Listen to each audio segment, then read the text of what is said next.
There's a lot going on in the world that, if we let it, could easily start to create doubt, increase our levels of anxiety, and really create procrastination and result in inaction.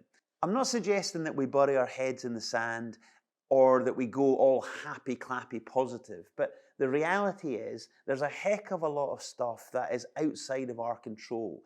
And so, if we can't control it or have any influence over it, then is it worth worrying about?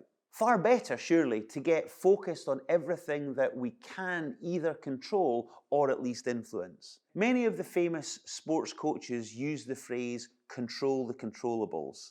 And I really like this. It lines up nicely with a belter of a quote by Phil Neville, who says, "Do the best you can where you are with what you've got." I had 2 coaching sessions yesterday, during which it was obvious that after a great December business-wise, the January blues had kicked in. But after focusing on the things that we could control and creating actions behind these things, the outlook changed. Yes, address the concerns. Like, what are some of the things that are concerning you right now would be the question. But also look to some of the possible solutions or the actions towards a solution. So the question would be, what might some of the things be that you could do to positively influence the thing that you're worrying about?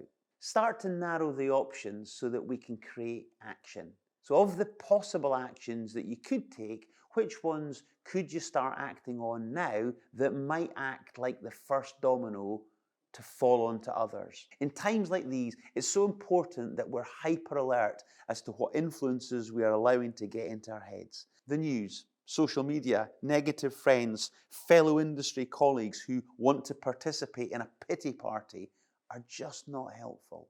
Who's helping you stay solution focused? What are you doing to keep focused and constructive? How are you protecting yourself from the unhelpful influences? As the saying goes, we become what we repeatedly do.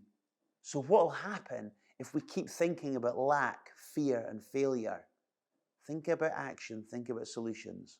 Control the controllables.